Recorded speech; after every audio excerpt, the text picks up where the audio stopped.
2 magazine and 10 bullets.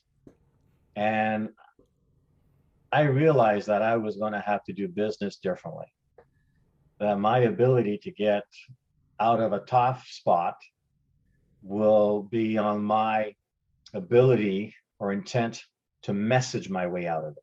Welcome to Your Intended Message, the perfect place for leaders and promising professionals who want to convey the intended message for greater success. Every week, we interview experts who address the challenges and best practices to deliver your message effectively. That might be one-to-one, one-to-few, or one-to-many. And perhaps the most important conversation, one-to-self. I'm your host, George Torok. Welcome to Your Intended Message. My guest today is JJ Brun. Here's 3 facts that I think you should know about JJ. 1, as a published author, his first book, what a title, Sell Naked on the Phone, and he was a co-author on that. That became a bestseller with over 60,000 copies sold. Wow, only 60,000? And all these people see the word naked. I'm surprised you didn't sell more. Number 2, in reality, he was first published unintentionally while serving as a contact handler during the war in Bosnia Herzegovina when his undercover story was published in the local newspaper along with the location of their safe house. Not what you want to happen when you're working undercover. And 3, apparently, JJ is no longer allowed to drive military vehicles in the UK. There must be a story behind that. JJ Brun, welcome to Your Intended Message. Thank you, George. My pleasure. JJ, you were a contact handler, but really you were collecting intelligence for the military, and in effect, you were a spy. Is that fair to say? Well, we don't view ourselves as spies. We are contact handler is a person that works within a collecting platform. So within the intelligence community, you can be an intelligence officer, an intelligence operator. We have an official title. People tend to label what they don't understand. So quite often we will be referred to as a spy. But for us, the operators, the one working within this field, it's an employment, it's a job. Now, a contact handler, very unique skill set, is a person where he or she is sent into a hostile environment, where he or she has to cultivate sources within that environment and determine their intentions, or even modify their behaviors if and when required, without the use of any Jedi mind tricks. So my claim to fame within the intelligence community is that I was the first one volunteered to be a contact handler. So I was sent over to the UK to be trained to learn the skill sets, and then I deployed into Bosnia Herzegovina, being the first Canadian trained within this field since the Second World War. What was going through your mind when you put up your hand and say, pick me, pick me? Your parents might have been wondering, come on, JJ, you don't have to do this. What was going through your mind? Why did you volunteer? Because that sounds like it could have been dangerous. There was a war going on. Yes. So, George, I didn't volunteer. I was told. So at that time, I was working in Canadian Forces Base, Kingston. And within the intelligence division, I was in a section that was responsible for the capability of human intelligence. So human intelligence is a collecting platform. We have signals intelligence, SIGINT. We can listen to your conversations on the phone. We have imagery intelligence. So image where, from satellite pictures, we can discern what's happening on the ground. Human, as in human intelligence, is somebody that's actually in the field, on the ground, that can give a different perspective and provide the information. So we are collectors, as in imagery intelligence, signal intelligence, human intelligence. They are collecting platforms. So we collect information and then we centralize it. We send it to a centralized area where they can take this information and with processes turn it into an intelligence product so that the commanding officers on the field can make an informed decision as to what's going on in the events. So I was played a small part, but just to be clear, I didn't volunteer. I was voluntold that I was going. Now, I didn't mind it because I was going to be the first one, right? That's like, hey, we've been practicing, we've been training for this. Hey, it's real time opportunity. So I was also excited. Yes, finally going to do something active, but also at the same time, I was worried. My biggest fear, if you wish, was to be the first one voted off the island. You know how the Survivor Series? I was the first Canadian being selected for this. And I want to make sure that I'm not the last Canadian selected for this. So my biggest concern was to be the first one voted off. So I may not have been the best skilled at it because this is a new platform, but I'm sure going to outwork everybody. And that's what made the difference. I wasn't afraid to put in the hours, the effort, and I have at that time outworked everybody within our unit, so that at the end it had a big impact. And I was recommended for advanced operations moving forward. Now, JJ, unlike someone who runs a satellite and takes picture from 20,000, 30,000 feet up.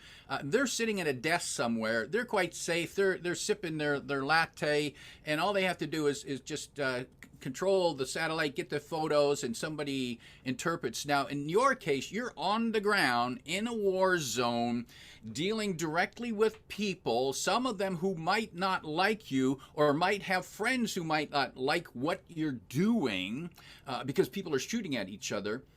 What are the skills that you needed to survive, and what was the mindset that you needed?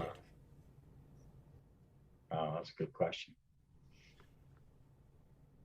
Well, when I finished my training in the UK, the following day I was deployed into the theater of operations. So back then it was from London to Zagreb, and then from Zagreb to Sarajevo, and then from Sarajevo I was going to be picked up. I went to Kislyak, and then from Kislyak I finished in Mostar, where the safe house was located, then in Medjugorje, which is near Mostar. When I came into Sarajevo, that's the first time I met a Canadian. As in, when I arrived at the airport, somebody recognized my uniform. I recognized their uniform. My name was on a list, and it says, "Follow me." Perfect. I was provided with my, identity, cover stories, funds, everything that I need, all the little administrational aspect. And I was provided with my weapon. And that was a shock to me because I was provided with a pistol, 2 empty magazines that can hold 10 bullets each, and 10 bullets. 1 pistol, 2 magazines, 10 bullets. And I'm like, where's the rest of the bullets? As in, I've got 2 magazines, should I not have 20 bullets? To which we had an argument, or it turned into a conversation that led to an argument. Either I take that, I sign that off, and I have to then come, when I leave, bring back the pistol, the 2 magazine, and the 10 bullets. I knew I was in trouble when I said to the gentleman, what if I use one and I only bring 9 bullets? Do I have to bring you the empty casing to prove that I've used one? To which he responded with, if you don't bring me 10 bullets, you're going to get court-martialed. You bring me his pistol, 2 magazines, and 10 bullets. There was no value of continuing the conversation. It was more about just finish the administration, get all this, take all your stuff, and leave, because he's not the right person to talk to. We can figure things out later on. 2 magazine and 10 bullets. And I realized that I was going to have to do business differently. That my ability to get out of a tough spot will be on my ability or intent to message my way out of it. So I had learned other skill sets before being trained as a contact handler. And it's a behavioral model to better understand how to read people, how to read and discern their preferred communication style, so that my intended message is received and not resisted, so that I can build a relationship, though a professional relationship, but build a relationship that would give me the benefit of the doubt, right? Because it will be my ability to interact with people will help me or assist me. And because 10 bullets, my gosh, will only, get me out of it, as in the 10 bullets really is an exit strategy. It's not for a gunfight. It's an exit strategy. It's to pop up, distract and then run away. That's basically what it was for, not to scare anybody. Everybody had a pistol or everybody had a gun. And most of the bad guys had more armory, weapons than I did back then. So yeah, it just needed to be different. And to be different would be going out of your way of looking to build relationships. So a contact handler is really what you're doing is you're looking to connect with people by design and not by chance across cultures. So the first thing is to make sure that your message, your intended message gets across. So learning the dobro jutro, jestem Jean-Jacques, kako ste, the local dialect, dobar dan, how you doing? It's just learning this so that you would be different. And my interpreter saw that I was different from the other contact handlers, going the extra mile to really get to know the other person, having the 10 most effective feel-good ice-breaking questions. Now that was a game changer for me, because I have to interact with people. And it's like, well, how do you interact with people? What do you ask them?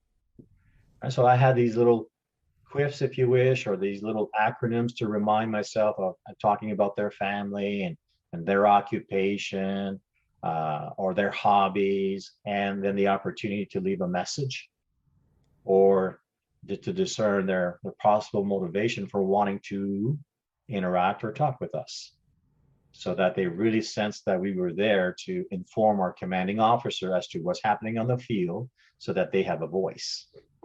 And I was willing to do that. So it made me look different or feel different from their perspective. And at the end, I found out that I had one of the largest network of bad guys compared to everybody else in the section at that time. Not that there's a record. It was very enlightening. Yeah. JJ, I heard two points here that intrigued me. One is that you provided them with a voice. You were simply a conduit to allow them to have a voice. And my question is, why was that important to them? And even more than that, you said you had a network of bad guys. And why would the bad guys want you to convey their message? Okay, well, the first one is like everybody wants to talk. And there's a saying, I don't know who's the author from this or who came up with this, but people don't care how much you know until they know how much you care, right? That's a famous statement and applies also across cultures. Over there's different ethnicities. Back then it was the Serbs, the Croats, and the Muslims. And everyone wants to be heard. Everyone wants to share their story. And you just have to provide them a safe environment where you want to receive their story. And they want you to document. They want you to to know that you're looking to make a difference. Now, we were trained that we can't promise anything. And you don't fake it. You don't promise the moon. You have to be authentic. And quite often I would say, I can't promise you anything. Let me go back, review what you've just shared with me, and let's reconnect. When would be a good time for you? Tuesday or Wednesday of next week, morning or afternoon. Book a meeting from a meeting. And people, if you come with the sincere interest of sharing their story, right, that their life mattered. And I was more of a reporter in a sense of you're going there, you're looking to build to find a connection. Well, now, in every interaction we have with people, you're either going to compete or complete that interaction, right? Either going to compete or complete. Now, English is my second language. And when I'm writing the word complete and compete, one has the letter L in it. So my brain goes to, well, what's the L factor in order to complete an interaction? Until you can find a common link, a common like, or common love, no connection. As soon as you can find a common link, a common like, a common love, you have an opportunity to make that connection. And it's very much like climbing a ladder. When you take a ladder, you have to have some awareness here in regards to what's the top, what's the bottom, and you have to anchor it on a solid foundation and lean it on something that's solid. Climbing a ladder will require effort, energy, awareness, right? There's rungs and you have to go up. Well, I'm not a big advocate of instant rapport. I do believe you can make an instant connection with people if you can find that common link, that common like, that common love. Boom, connection. Right. Now we're moving up that ladder. And the four Ings to connecting that I discerned when I was there is listening, observing, discerning, and speaking. That I really have to listen to the person, to what they're saying. And not just the words that they're using, but how they're expressing it with emotions. So listening, observing their physiology, observing all the micro movements, discerning which temperament style they're coming from so I can communicate according to how they're wired, and then speaking as in being part of that conversation. So it's listening, observing, discerning, and speaking. It's what I call the rapport ladder. It's how do you establish and maintain rapport, the highest state of relatability between two people. So if my intention is to pass a message of goodwill, that's my intent. My intended message is I'm looking to connect. I'm looking to establish and maintain rapport. Right. I have some steps. Now, for some people, before I can do business with you, I must first trust you. But another perspective here, so before I can do business with you, I must first like you. So there's either I have to establish trust or I have to establish a like as in a relationship with them. So I know the steps in order to move up. See, if I've earned your trust, because trust is earned from those that are very task-focused, task-oriented, once I trust you, I'll see that there's value and I will want to build a relationship with you, which is more of a professional relationship. On the other side, once I like you, I'm more comfortable now, I will trust you with my personal information. So both relationship and trust are factors. They come in at a different sequence, but the four steps, the four rungs, the four Ings to connecting remains the same throughout. So it just became, I needed to create something so I can teach others what I've learned when I was there in theater.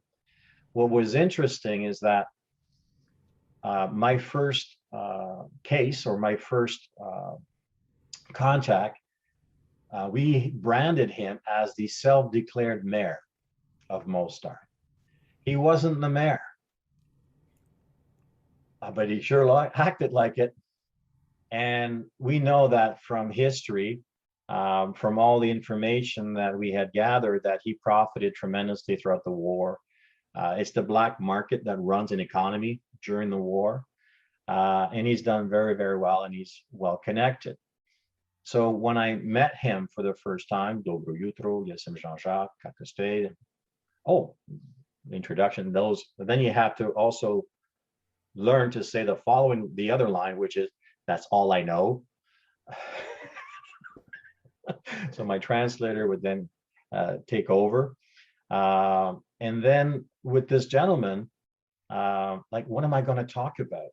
Well, I remember the 10 most effective feel-good ice-breaking question, to which I asked the first question. I'm just curious.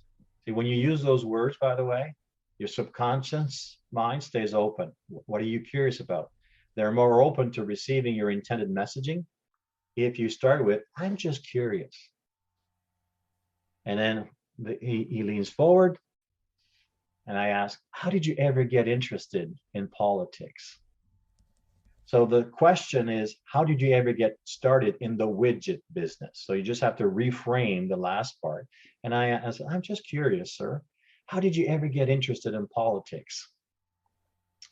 Because the statement indicates that if you ask the question at the right time, with the right tone and right pace, that the gentleman will, or the person will talk for 5 to 10 minutes nonstop. Well, in my case, he talked for 40 minutes nonstop and provided so many more avenues of where to go, to a point where he provided maybe 80, 90% of the conversation, and maybe 10% was me. It was all about him at the end. He was more open now to inviting us back. And to one point, he's the one that labeled me in one of those conversations. In other words, at one meeting, he said, I know who you are and I know what you do. And I go back into my cover story, to deep dive to, to third person, blah, blah, blah. And he stops me. He says, I know who you are. I know what you do. All right, let's go down to business. I stopped right there, and because he then made reference that my name is Jean-Jacques Joseph Brun. So for him, I'm French Canadian, that I live in Quebec, and that I want to separate from Canada. Now, I didn't feel obligated to correct him on any of this information because I was born and raised in Northern Ontario. I have the maple leaf tattooed on my chest, and I have no interest of leaving Canada for any province. But he made that connection. He says, you will talk to your general on our behalf, because his group wanted to separate from the Federation. We know it's Bosnia Herzegovina, but for that group, it's Herzeg Bosnia, which is the group as hardliners that want to separate. And from that meeting is when our name, or my name, appeared in the local newspaper. So it got published. I still have the newspaper here in the office. Maybe I should put it on the wall. And I became a hard Croat lover. So when this happened, when they got published, we had to take a step back and say, okay, what's the damage here? Are we burnt? And at the end, it's like, well, you're not burnt. He repeated word for word what you would have said if you meet somebody for the first time. So that room is bugged because nobody was taking notes. There's no way that, that's interesting. So then we stopped meeting with any counterparts. So if you were a Serb, I wasn't working with any Serbs, wasn't working with any Muslims. And if you're working with Croats, we're only working with hardliners. So I went straight to the dark side so that I'd be their voice. And I was accepted into the family. We were brought into a secluded area where everybody meets and eat together, and was even threatened at that meeting. We'll see if you are different. That was the guy, like everyone has it was very, very interesting how everybody had their seating arrangements. The propaganda radio guy sat completely on my right. The guy on the left was the one that was going to break your legs. Pure coincidence, I had somebody that spoke French to me on my side. Pure coincidence. Somebody that right beside my German partner spoke German, and the interpreter was beside both myself and my partner. And in front of me would be the self-declared mayor, and then the Franciscan priest. It was quite interesting. So everybody had their seating assignment there. So, but the one that was going to break your legs, he's the one that came after the first time we were there. Says, "We'll see if you're different." And then, so what do you mean? You know, there's a lot of people that come here, but we'll see if you come back. That society evaluates you by how much you eat and how much you drink. So, and we were invited a second time and a third time. So we were different.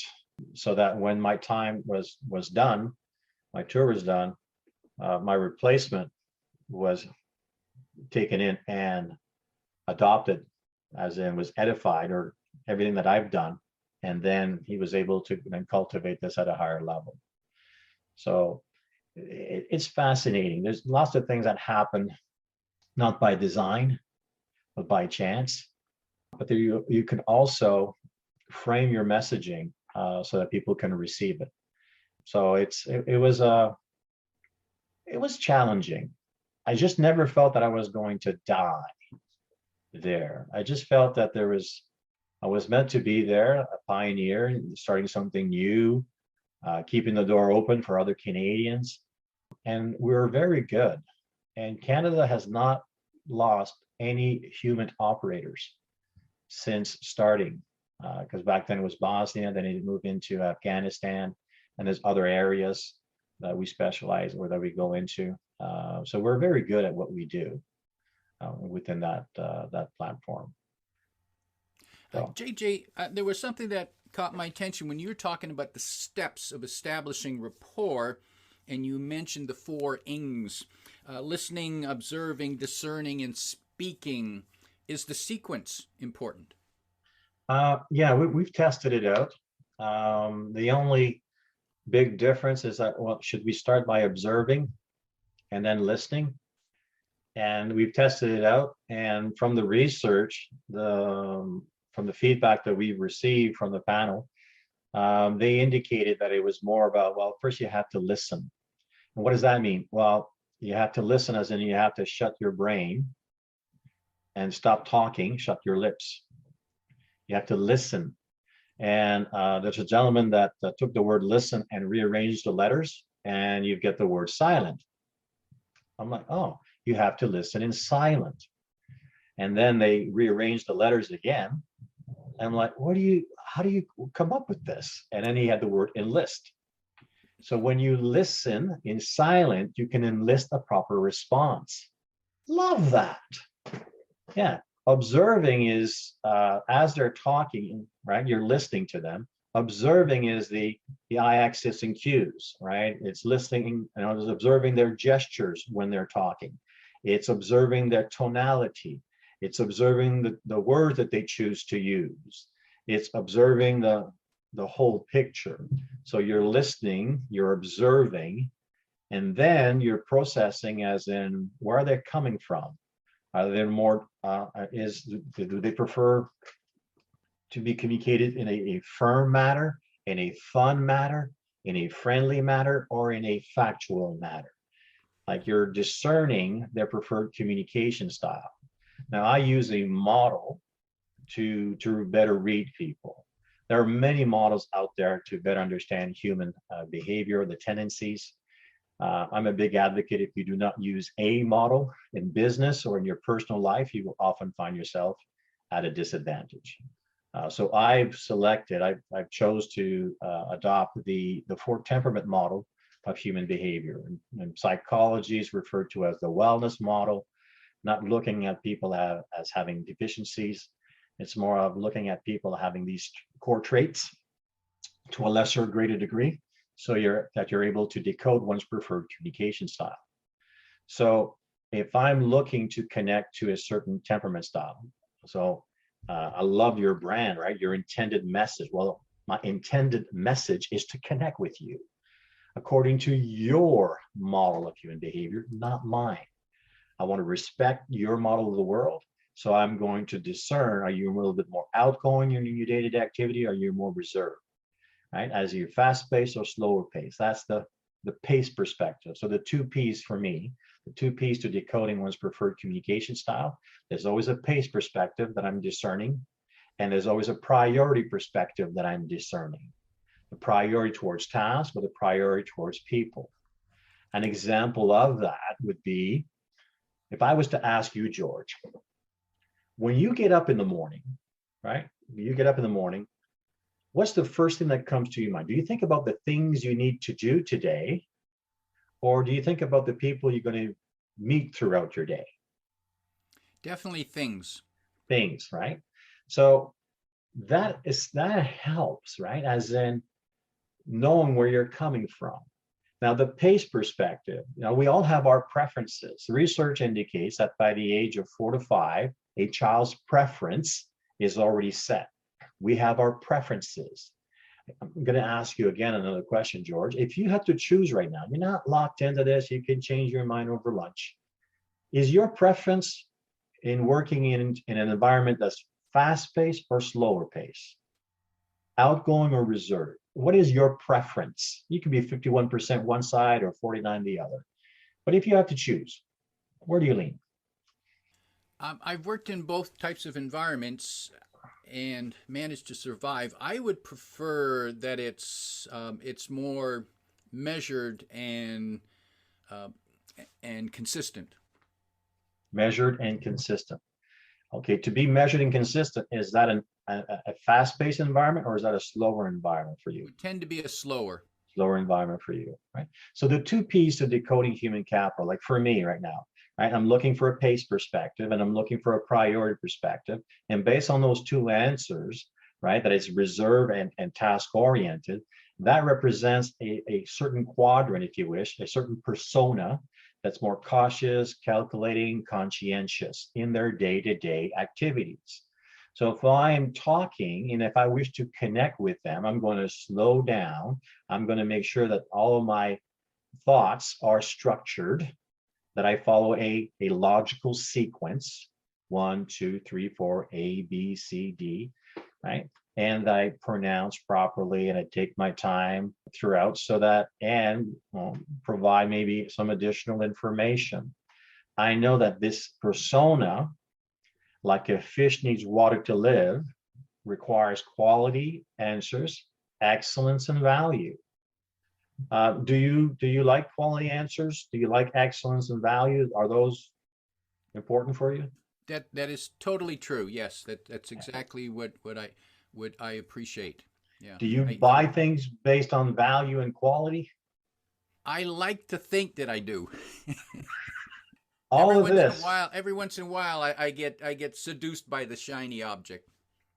I think we all do. There's a lot of shinies. You see, that gives me an edge, as in if I'm able to decode one's preferred communication style, and if I know the tendencies of that persona, of that culture, if you wish, and if I learn to say the same thing in a different way, as in, my intended message is to make a connection according to your model. So if I can speak your language, there's a greater chance that we can make a connection by finding a common link, common like, common love. My brother, it's funny we're talking about this. My brother is working in the iron ore mines up in Baffin Islands. That's Iqaluit, and like when we're talking up north, he's right beside the North Pole. And a gentleman that he's working with is from Croatia. And I'm like, well, is that interesting? Because Croatia, and Bosnia Herzegovina are side by side and all that. And he was having a conversation and he said his name was Ivan. And my brother looked at him, that's not your real name. And then he pronounced he shared his real name. And my brother pronounced his full name, like in that it had an immediate reaction, as in his colleagues' eyes just opened up. And this is the first time that I've ever had somebody mention my real name. And then I'm like, yeah, because over there you have to pronounce every letter in their name. So if I'm talking to the self-declared mayor of Mostar, he's, and then I had to remember pronouncing his name. Every letter is pronounced, right? So it becomes a little bit easier as long as you know how to pronounce each of the letters. And then it's like, oh my gosh, it's easy. But as soon as he pronounced his colleague's name properly, he made an instant connection. Common link, common like, common love. People love hearing their name. And then from there, now he has the insider information. Now he's led because he's the new guy on the block, but this older gentleman is now protecting him, right? Because they made that connection. So once he comes out of this, I'm going to provide him a little Serbo-Croat dictionary that we were using over there, so that he can learn to say "Dobro jutro," "Kako ste," and "Rachum molem," so that he can continue on building that relationship. JJ, it occurs to me something as simple as learning how to say a person's name in their native language, whatever it might be, demonstrates that you care. Oh, absolutely. Absolutely. And, we live in a multicultural environment. I'm sure with your last name, Turok, people become very, very creative in how they pronounce it. So you want to help them out, right? You want to provide them, 2-syllable, so that they can, okay. It's like, thank you. You help them out because they don't want to be embarrassed. They just want to know, how do you pronounce it? I know my last name, Brun, is hard to pronounce. Jean Brun in English is John Brown. So quite often people will just say, Jean Brown, because they can't pronounce Brun. And that's, what? That's okay. Even funnier than that, they couldn't pronounce my name, JJ. I'm sorry. They couldn't pronounce my name, Jean, when I was working overseas. But they could say John Jack. Hey, John Jack. And they thought they were bilingual. Until one day, a British colleague came into the office and he said, "Hi, JJ." And I'm like, who's that? There are only the two of us. So it must be talking to me. Oh, Jean Jacques. Oh, okay, I got it. So I turned and I answered, and I got branded.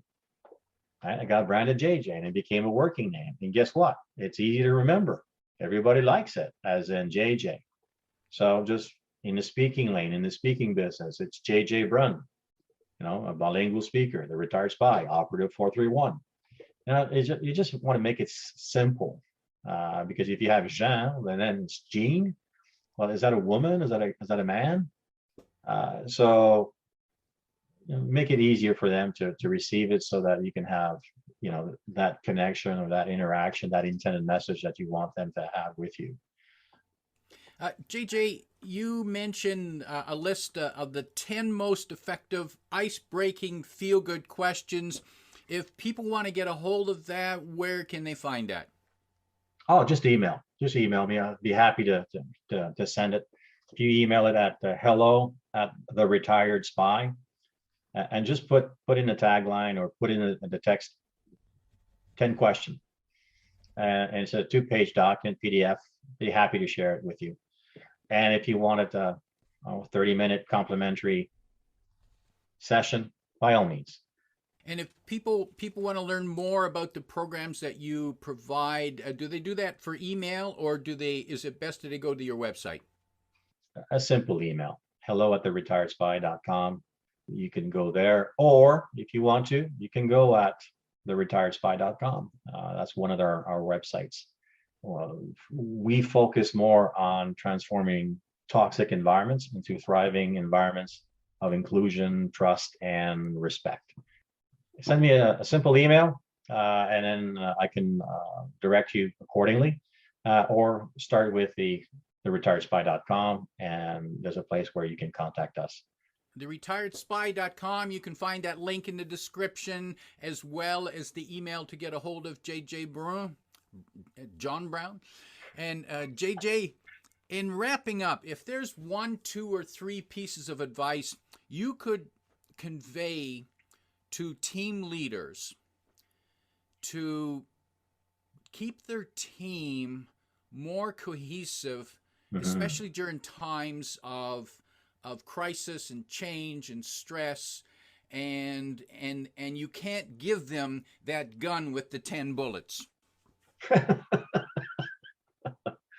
I would invest in creating a common language or incorporating a common language in the workplace. And here's a kind of offer, George. If I could be of service, if I could provide a 60-minute overview of making sense of the people puzzle in times of need, in times of change, in times of crisis, the answer is yes. It's a complimentary, it'd be a live workshop, seminar, just to showcase a common language and what it can do to create that environment of inclusion, an environment of trust, an environment of respect, and with no fees attached to it.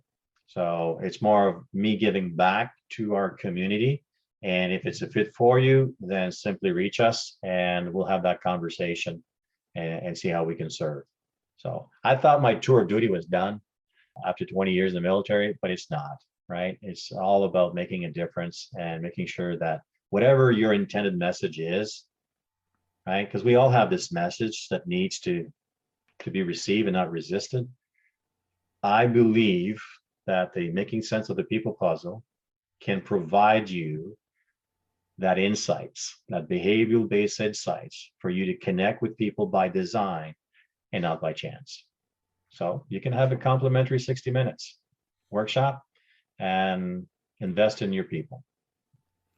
A fabulous offer, and complimentary, folks, means no charge. It's free. All you have to do is show up and pay attention to learn from some secrets and maybe not so secrets, but just skill sets and lessons from the retired spy who returned all 10 bullets, right? Yes, yes, I did retain all 10 bullets. My guest today is JJ Brun, reminding you that if you want to connect, it's about liking, linking, and loving. If you like what you heard, remember to like, comment, and share this podcast. Come back every week for more practical insights to help you deliver your intended message. I'm your host, George Torok.